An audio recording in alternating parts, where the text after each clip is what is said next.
നാട്ടിലൊരു നന്മ. ഞാൻ തുളുക്കുഴി സംഭ്രമം ദർസിൽ പഠിക്കുമ്പോൾ കോളേജിലേക്ക് പോകാനുള്ള സാമ്പത്തിക ബുദ്ധിമുട്ടൊന്നുണ്ടല്ലോ. അപ്പൊ അതുകൊണ്ട് ജുമയ്ക്ക് ഞാൻ തന്നെ പ്രസംഗിച്ചിട്ട് എന്റെ പ്രിയപ്പെട്ട അൻവർ ഉസ്താദ് അള്ളാഹു ദീർഘായുസ്സ് കൊടുക്കട്ടെ, അള്ളാഹു ആഫിയത്ത് കൊടുക്കട്ടെ, നിങ്ങളുടെ നാട്ടുകാരുണ്ട്. അപ്പൊ എന്നോട് പറഞ്ഞു ബക്കറ്റ് വേണ്ട, പുറകെ ഒരാൾ ബക്കറ്റുമായിട്ട് വരും, എല്ലാവരുടെ മുന്നിൽ കൈ കൊണ്ട് ഇങ്ങനെ പോയി മുസാഫത്ത് ചെയ്യണം. അപ്പൊ അവര് തരുന്ന കാശ് വാങ്ങിയിട്ട് അത് കോളേജിന്റെ ആവശ്യത്തിന് വേണ്ടി ചിലവഴിക്കാൻ പറ്റും. അന്ന് എത്ര രൂപ കിട്ടിയാലും, കാരണം ദൂര സ്ഥലത്ത് പോയി നിന്ന് പഠിക്കുമ്പോൾ സാമ്പത്തികമായ ആവശ്യം വരും. അസുഖങ്ങൾ വന്നാൽ പിന്നെ അവിടെ ഉമ്മായും വാപ്പായും ആരും ഇല്ലല്ലോ. നമ്മൾ തന്നെ ഹോസ്പിറ്റലിൽ പോകണം, മറ്റു കാര്യങ്ങളൊക്കെ നോക്കണം, വസ്ത്രം വാങ്ങണം, അവിടുത്തെ കോളേജിന്റെ ആവശ്യങ്ങളൊക്കെ നോക്കണം. അപ്പൊ അതിന് വേണ്ടിയിട്ട് അന്ന് കിട്ടുന്ന പൈസക്ക് വില കൂടുതലായിരുന്നു. കാരണം വേറൊന്നും ഇല്ലാത്തത് കൊണ്ട് അതിന് വല്ലാത്ത സന്തോഷവും സംതൃപ്തിയുമായിരുന്നു. അങ്ങനെ പള്ളിക്കകത്ത് പോയി ജുമയ്ക്ക് വന്നവിടെ മുന്നിൽ കൈനീട്ടിയിട്ട് കോളേജിൽ പോയിട്ടുണ്ട് ഞാൻ. എന്റെ പ്രിയമുള്ള സഹോദരങ്ങളെ, ഇവിടെ അസ്കർ എന്ന് പറയുന്ന പ്രിയപ്പെട്ട മുത്തഅല്ലിമിനെ വലിയൊരു ബാഖിയാത്ത് സ്വാലിഹാത്തിന്റെ മുത്തവല്ല അഡ്മിഷൻ എന്ന് പറഞ്ഞാൽ തന്നെ വലിയ കാര്യമാണ്. അല്ലാഹു തആല വിജയിപ്പിച്ചു കൊടുക്കട്ടെ. ആ പ്രിയപ്പെട്ട സഹോദരൻ നമ്മുടെ നാടിന്റെ അനുഗ്രഹമായി അല്ലാഹു സുബ്ഹാനഹു വ തആല കറകളഞ്ഞ സുന്നത്ത് ജമാഅത്തിന്റെ പണ്ഡിതനായ അല്ലാഹു നമുക്ക് തരുമാറാകട്ടെ. അങ്ങനെ തന്നെ ദുആ ചെയ്യണം. കാരണം ഇന്ന് പണവും പദവിയും ഒക്കെ വരുമ്പോ പലരും പള്ളി അല്ലെങ്കിൽ ദീനീ പ്രവർത്തനങ്ങൾ ആ മേഖലയിൽ നിന്ന് മാറി പുതിയ പുതിയ ആശയങ്ങളിലേക്ക് പോവുകയാണ്. ഉസ്താദുമാരെ തള്ളിക്കളഞ്ഞു, ഗുരുനാഥന്മാരെ ചവിട്ടി തേച്ചു, സുന്നത്ത് ജമാഅത്തിനെ നശിപ്പിച്ചു, പല രീതിയിലേക്കും പോവുകയാണ്. അള്ളാഹു അത്തരം അവസ്ഥകളിൽ നിന്ന് നമ്മെ കാത്തുരക്ഷിക്കുമാറാകട്ടെ. ഹിദായത്തിന്റെ വെളിച്ചം അല്ലാഹു അവർക്ക് കൊടുത്ത് അനുഗ്രഹിക്കുമാറാകട്ടെ. 3 ജുമുഅ ചേർത്തുകൊണ്ട് മുടക്കിയാൽ ഹൃദയത്തിൽ അല്ലാഹു സീൽ വെക്കും. അപ്പോ ചേർത്തുകൊണ്ട് മുടക്കിയാൽ അല്ലാഹുവിന്റെ റസൂൽ പറഞ്ഞു, ലയംദഹിയന്ന അഖ്വാമൻ വദഇഹിമുൽ ജുമുഅ. ജുമുഅകളെ ചേർത്തുകൊണ്ട് മുടക്കുന്നത് സമുദായം അവസാനിപ്പിച്ചു കൊള്ളട്ടെ. എന്തുകൊണ്ടാ അല്ലാഹുവിന്റെ റസൂൽ പറയുന്നത്? യഖ്തിമന്നല്ലാഹു അലാ ഖുലൂബിക്കും, അവിടെ ഹൃദയത്തിൽ അല്ലാഹു സീൽ വെക്കുന്നതാണ്. യഖ്തിമന്നല്ലാഹു ലയഖ്തിമന്നല്ലാഹു അലാ ഖുലൂബിക്കും, അവിടെ ഹൃദയത്തിൽ അല്ലാഹു സീൽ വെക്കുന്നതാ. വള്ളക്കടവിൽ ഒരു പ്രിയപ്പെട്ട വോട്ട് പിടിക്കുന്ന ഒരു പാവപ്പെട്ട സഹോദരൻ അല്ലേ, അള്ളാഹുവിന്റെ ദീനുമായി ബന്ധപ്പെട്ട് വളരെ താല്പര്യത്തോടെ നിസ്കരിച്ച് ഇബാദത്ത് ചെയ്ത് വലിയ സന്തോഷമായിട്ട് ജീവിച്ച ആ പ്രിയപ്പെട്ട സഹോദരൻ പരിശുദ്ധ റമളാൻ മാസത്തിൽ എന്നോട് പറഞ്ഞു, ഉസ്താദേ ഞാന് എന്ത് ചെയ്യുന്നില്ല, ഓട്ടോ ഓടിക്കാൻ പോകുന്നില്ല. കാരണം നേരത്തെയൊക്കെ ഭയങ്കര സെറ്റപ്പ് ആയിരുന്നു. നേരത്തെ ഓട്ടോ ഓടിക്കാൻ പോയി കഴിഞ്ഞാൽ വേറെ പല പരിപാടികളുണ്ടായിരുന്നു. പക്ഷെ ഉസ്താദെ ഞാനിനി ഓട്ടോ ഓടിക്കാൻ പോകുന്നില്ല. കാരണം സ്റ്റാൻഡിലേക്ക് വണ്ടി കൊണ്ടുപോകുമ്പോ വണ്ടിക്കകത്ത് വന്നു കയറുന്ന പെൺകുട്ടികളെ വസ്ത്രധാരണം കണ്ടിട്ട് സഹിക്കാൻ കഴിയുന്നില്ല. അങ്ങോട്ട് നോക്കിയാൽ നോമ്പ് പോവും, ഇങ്ങോട്ട് നോക്കിയാൽ നോമ്പ് പോവും, സർവ്വതും നഷ്ടമാ എന്ന് പറഞ്ഞ് പൊട്ടിക്കരഞ്ഞ പ്രിയപ്പെട്ട ചെറുപ്പക്കാരൻ പെരുന്നാളിന്റെ സമയമായപ്പോ വന്ന് പറഞ്ഞു, ഉസ്താദെ കഴിയുന്നില്ല. എല്ലാ വർഷവും എന്റെ പ്രിയപ്പെട്ട മക്കൾക്ക് ഞാൻ വസ്ത്രം എടുത്തു കൊടുക്കാറുണ്ട്, ഭാര്യക്ക് ഡ്രസ് എടുത്തു കൊടുക്കാറുണ്ട്. അടിച്ചു പൊളിച്ചു നടന്ന സമയമാണെങ്കിലും പെരുന്നാളിന് ഒരു കുറവും വരുത്തിയിട്ടില്ല. പക്ഷേ ഈ വർഷം എന്റെ കയ്യും കാലം ഇറക്കുകയാണ്. പെരുന്നാളിന് ഒരു 10,000 രൂപയെങ്കിലും പൈസക്കെടുക്കാറ് എന്റെ മക്കൾക്ക് ഡ്രസ് എടുത്തു കൊടുക്കാൻ കഴിയില്ല. കാരണം ഞാൻ വണ്ടി ഓടിക്കാൻ പോയിട്ടില്ല. റമദാനിൽ പേടിയാണ് എന്റെ നോമ്പ് നഷ്ടപ്പെട്ടു പോകുമോ എന്നുള്ള ഭയമാണെന്ന് പറഞ്ഞു പോലെങ്കിലും സഹോദരങ്ങളെ, മാറ്റമുണ്ടാക്കാൻ കഴിയും ചെറുപ്പക്കാരാ, മാറ്റമുണ്ടാക്കാൻ കഴിയും സഹോദരാ. വെള്ളിയാഴ്ച ദിവസം ഒരു അരമണിക്കൂർ മുമ്പ് പള്ളിക്കകത്ത് കയറിയത് കൊണ്ട് എന്ത് നഷ്ടമാണ് എന്റെ സഹോദരാ നിനക്ക് വരാൻ പോകുന്നത്. പള്ളിക്കകത്ത് ചെന്നിരുന്നു കൊണ്ട് സൂറത്തിൽ കഴപ്പെടുത്തു വെച്ചോരാ എത്ര ചെറുപ്പക്കാര് മനസ്സ് വെക്കുന്നുണ്ട്. പെരുങ്കുളത്ത് വന്ന മുസ്ലിം ചെറുപ്പക്കാരോട് പറയുകയാ, നിർബന്ധമാക്കണം ചെറുപ്പക്കാരാ, ഒരു വെള്ളിയാഴ്ച പോലും ഞാൻ സൂറത്തിൽ കഅഫ് മുടക്കൂല. അല്ലാഹ് തീരുമാനിക്കണം സഹോദരാ. ഓരോ വെള്ളിയാഴ്ചയും പള്ളിക്കകത്ത് ചെന്നിരുന്നിട്ട് 10 മിനിറ്റ് കൊണ്ട് കഴിയുമല്ലോ സൂറത്തുൽ കഅഫ്. എന്തോ ഒരു ശ്രേഷ്ഠതയാണെന്നറിയോ.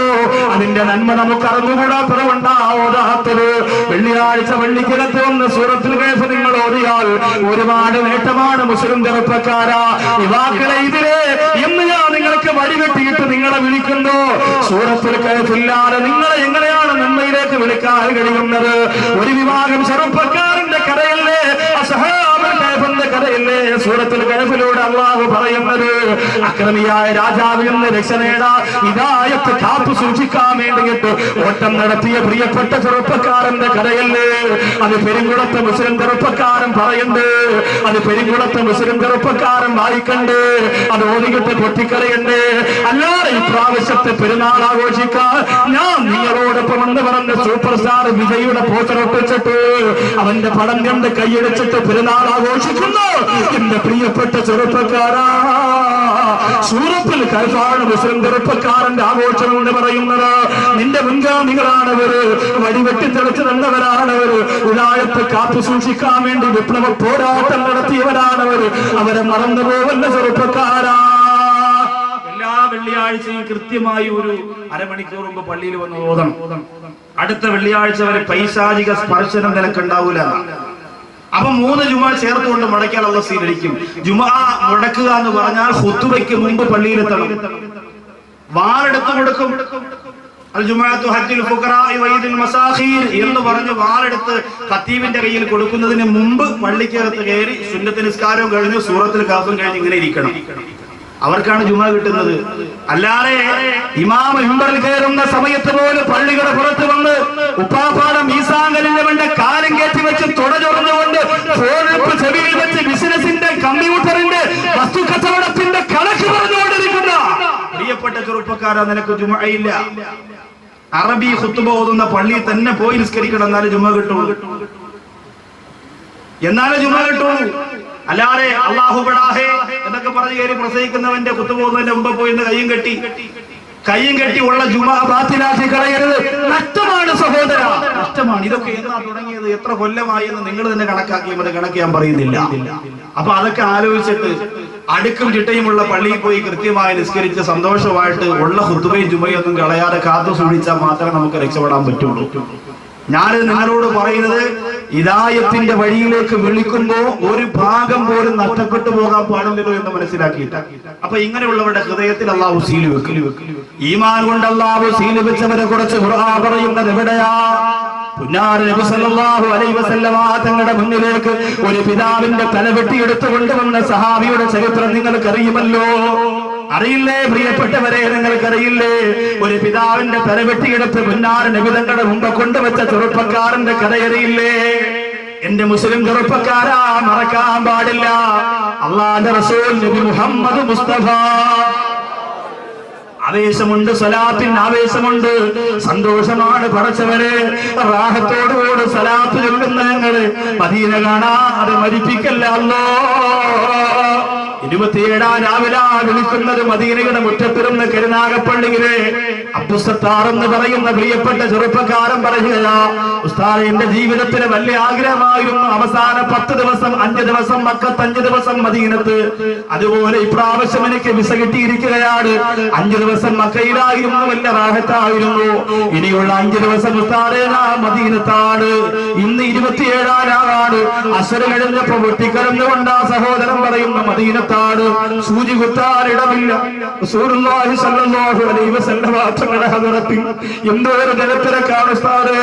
ഇന്ന് നേരം പുലരുന്നത് വരെ എന്റെ മുത്തുനബി തങ്ങൾക്ക് വേണ്ടി ലക്ഷക്കണക്കിന് സ്വലാത്ത് ചൊല്ലിയിട്ട് അല്ലാഹുവിനോട് ലൈലത്തുൽ ഖദർ ചോദിക്കുമെന്ന് പറഞ്ഞു പോയ ആ ചെറുപ്പക്കാരൻ റമളാൻ എല്ലാ മാസവും റമളാനായിരുന്നെങ്കിലും അറിയാതെ കൊതിച്ചു പോകുന്ന മദീന കണ്ടപ്പോലെന്ന് പറഞ്ഞു പോരെങ്കിൽ അല്ലാഹുവേ, ഞങ്ങളെ നീ അവിടെ എത്തിക്കാതെ മരിപ്പിക്കല്ലേ അല്ലാഹ്. ഒരുപാട് പ്രാവശ്യം ഉംറയ്ക്ക് പോയവരിവിടെയുണ്ട്, ഹജ്ജിന് പോയവരിവിടെയുണ്ട്. അല്ലാഹുവേ, അത് മുഴുവനും നീ ഖബൂൽ ചെയ്യണേ അല്ലാഹ്. നീയത്ത് വെക്കണം ചെറുപ്പക്കാരാ, ആഗ്രഹം വെക്കണം ചെറുപ്പക്കാരാ. നമുക്ക് പോകണം, മദീനത്ത് പോകണം, മക്കത്ത് പോകണം. അല്ലാഹു അതിനുള്ള ഭാഗ്യം നമുക്ക് തന്നെ അനുഗ്രഹിക്കട്ടെ. അതുകൊണ്ട് സ്വലാത്തിന്റെ വീര്യം കുറയണ്ട. മദീനയുടെ രാജാവ് നബി മുഹമ്മദ് മുസ്തഫ സല്ലല്ലാഹു അലൈഹി വസല്ലമ തങ്ങൾ അള്ളാന്റെ റസൂലിനെ കുറ്റപ്പെടുത്തിയപ്പോ, പ്രവാചകരെ കളിയാക്കിയപ്പോ, പ്രവാചകരെ ചീത്ത വിളിച്ചപ്പോ, പ്രവാചകരെ പരിഹരിച്ചപ്പോ സ്വന്തം ഉപ്പയാണ് മുമ്പ് വന്നുകൊണ്ട് ഇതുപോലെ വിളിച്ചു പറയുന്നതെന്ന് മനസ്സിലാക്കിയ അബൂ ബൈദ റളിയല്ലാഹു തആല മുത്തു നബി തങ്ങളോട് പറയുന്ന, നബിയേ, എന്റെ വാപ്പ എങ്ങനെ ചീത്ത വിളിക്കുന്ന എനിക്ക് സഹിക്കാൻ കഴിയുന്നില്ല, എന്റെ ഉപ്പ എന്നെ ശകാരിക്കുന്ന എനിക്ക് സഹിക്കാൻ കഴിയുന്നില്ല. അതുകൊണ്ട് മുത്തു നബിയേ, എന്റെ വാളുകൊണ്ട് ഞാൻ എന്റെ പിതാവിന്റെ നിന്റെ തല വെട്ടിയെടുക്കട്ടെ നബിയേ. അള്ളാന്റെ റസൂൽ പറഞ്ഞു വേണ്ട ഉബൈദ വേണ്ട, ആദ്യമായി നിന്നെ ചുവട് വെക്കാൻ പഠിപ്പിച്ചത് നിന്റെ വാപ്പയാണ്, വിരൽ തുണ്ട് പിടിച്ചുകൊണ്ട് നടക്കണമെന്ന് പറഞ്ഞ് പിച്ച വെച്ച് നടപ്പിച്ചത് നിന്റെ വാപ്പയാണ്, വാള് നിന്റെ കയ്യിലേക്ക് തന്നത് നിന്റെ വാപ്പയാണ്. അതുകൊണ്ട് പ്രിയപ്പെട്ട ഉബൈദ എന്ന് പറയുന്നത് പറയട്ടെ, ക്ഷമയോടുകൂടി അവിടെ ഇരിക്കാൻ പറയുമ്പോ അബൂബൈദത്തിന്റെ ഉപ്പയുണ്ടല്ലോ മാറുന്നില്ല. ഉപ്പ പറയുന്ന ധൈര്യമുണ്ടെങ്കിൽ ഇറങ്ങി വാടാ മുഹമ്മദ്, നീ പ്രാന്തനാനടാ, നീ വൃത്തികെട്ടവനാനടാ. സഹിച്ചില്ല ചെറുപ്പക്കാരാ, സഹിച്ചില്ല ചെറുപ്പക്കാരാ. നമുക്കെന്താ റസൂലുള്ളാഹിയെ കുറിച്ചാരെന്ന് പറഞ്ഞാൽ നമുക്കെന്താ, അല്ലാഹുവിനെ കുറിച്ചാരെന്ന് പറഞ്ഞാൽ നമുക്കെന്താ? എന്റെ ചെറുപ്പക്കാരാ, എവിടെ കൊണ്ടുപോയി തലച്ചോറ് പണയപ്പെടുത്തി ചെറുപ്പക്കാരാ. പലിശ ഒരുപാട് തിന്നപ്പോ, ഒരുപാട് വ്യഭിചരിച്ചപ്പോ, ഒരുപാട് കണ്ണു കുടിച്ചപ്പോ ഇസ്ലാമിന്റെ ആദർശത്തിൽ നിന്ന് ഓടി ഒളിച്ചു പോയോ ചെറുപ്പക്കാരാ? എന്റെ പൊന്നുപോലെ അബൂബൈദ റളിയല്ലാഹു അൻഹു ചാടി നിൽക്കുകയാ. ഊരിപ്പിടിച്ച ഭാരം കയ്യിൽ വെച്ചുകൊണ്ട് നബി തങ്ങളോട് അനുവാദം ചോദിക്കുന്നില്ല. സ്നേഹത്തിന്റെ നായകൻ അനുവാദം കൊടുക്കില്ലല്ലോ. ഒരു ഉറുമ്പിനെ പോലും നോവിക്കാത്ത മുത്തുനബി അനുവാദം കൊടുക്കില്ലല്ലോ. ചാടി നിൽക്കുകയാ. ഉപ്പാടെ മുമ്പ് വന്നിട്ട് പറയുന്നു, ഉപ്പാ എന്റെ റസൂലുള്ള ഭ്രാന്തനാണെന്ന് പറഞ്ഞ്, വൃത്തികെട്ടവനാണെന്ന് പറഞ്ഞു, ആ നാളുകൊണ്ട് ഇനി മുത്തുനബി തങ്ങളെ ചീത്ത വിളിച്ച എന്റെ വാളുകൊണ്ട് അങ്ങയുടെ തലകാ വെട്ടിയെടുക്കുമെന്ന് പ്രിയപ്പെട്ട വാപ്പാടെ മുമ്പ് നെഞ്ചു വിരിച്ചുകൊണ്ട് പറയാൻ ആവേശം കാണിച്ച ചെറുപ്പക്കാർ ബഹുമാനപ്പെട്ട അബൂബൈദ ജറാഹിന്റെ തല വെട്ടിയെടുത്ത് റസൂലുള്ളാഹിയുടെ മുമ്പ് കൊണ്ടുവെക്കുകയാ. അല്ലാഹുവിന്റെ റസൂൽ മുഖം തിരിച്ചു കാണുന്നപ്പോ ജിബ്രീൽ വന്ന് പറഞ്ഞു കൊടുത്തു, നബിയേ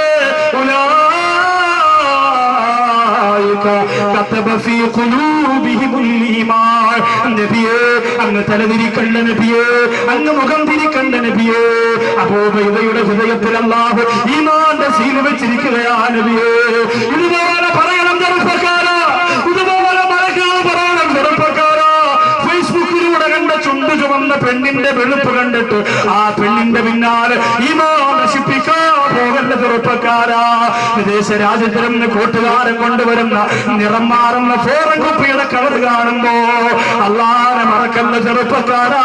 ആരെങ്കിലും പണം തരാമെന്ന് പറയുമ്പോ, സുഖം തരാമെന്ന് പറയുമ്പോ, നാളിതുവരെ ഉമ്മയുടെ ഉദരത്തിനകത്ത് ഒരു തുള്ളി വീതത്തുള്ളിയായി കടന്നു വന്ന് മാംസക്കട്ടയായി രക്തക്കട്ടയായി റോഹോലിത്തന്ന് ആരോഗ്യം തന്ന് ഇഴഞ്ഞു നടന്ന് ഓടിച്ചാടി വളർന്നു വന്ന അധികാരത്തിന്റെ പവറിലിരിക്കുന്ന ചെറുപ്പക്കാരാ. രാജാതിരാജനായ പടച്ചോൻ മറക്കല്ല മോനെ.